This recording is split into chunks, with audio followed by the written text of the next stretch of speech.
Hey, thanks so much for stopping by. I have a bunch of jalapeno peppers here, and I'm getting ready to turn them into something that is full of amazing flavor and probiotic goodness. So I'm gonna make fermented jalapenos, and I'm really glad that you're here to watch the process with me.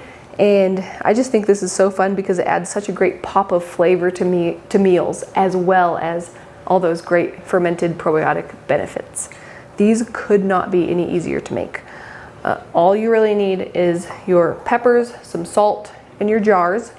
You don't even need fancy fermentation lids. You might be wondering why you would choose to ferment something instead of just canning it or pickling it. Fermentation is so much better in terms of nutritional value.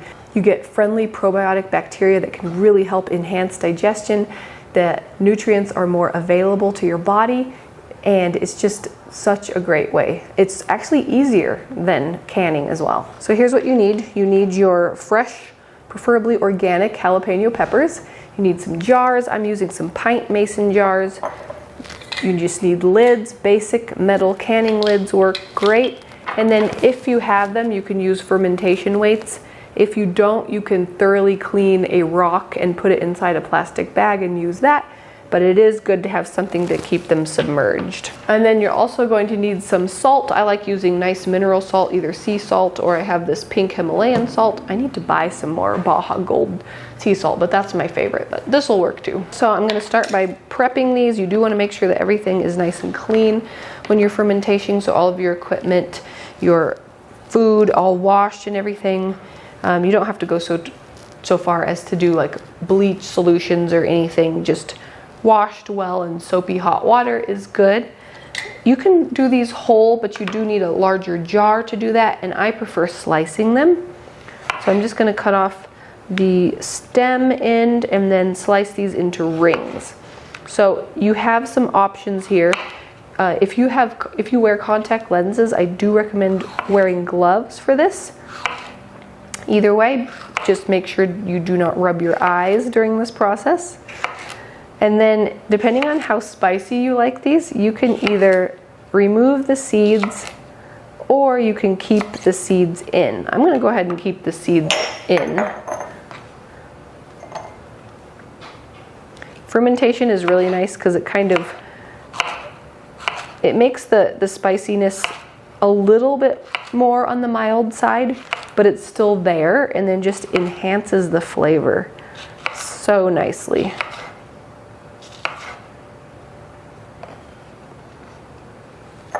So I'm literally just going to fill my jars with these, and then I'm going to leave a space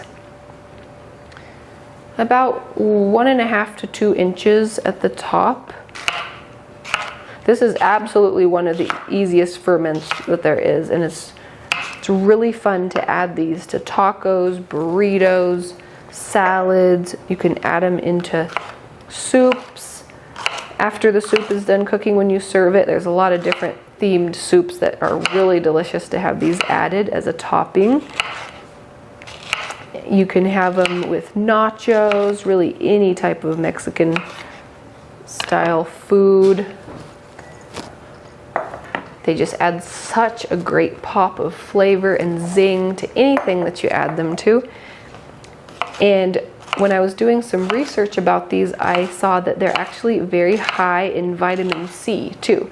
So I knew for a long time that sauerkraut is very high in very bioavailable vitamin C, but other types of ferments are as well. And these especially, along with I think sauerkraut might be the highest, but these are right up there too. Okay, we are getting right up to where we want to be. So I'll have to get some more jars to do the rest of these, but let's go ahead and finish the process. I think we can maybe do a little bit more in here. There we go. Okay, so next is our salt. I'm going to be adding 1.5 teaspoons of salt to each of these jars.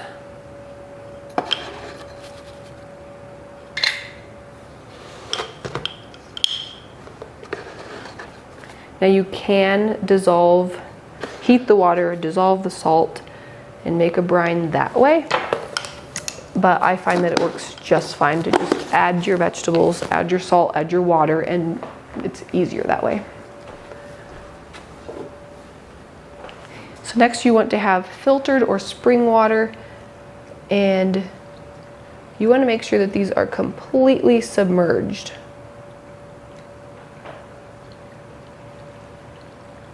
So I'm just adding water.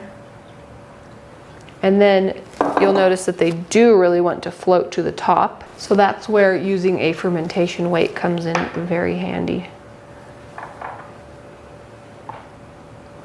So these are a little bit on the full side. I'm actually going to press these down over the sink.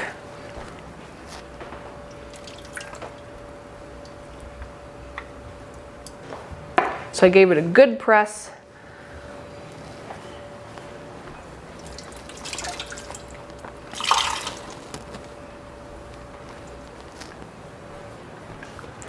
And I'm just checking that everything is still submerged.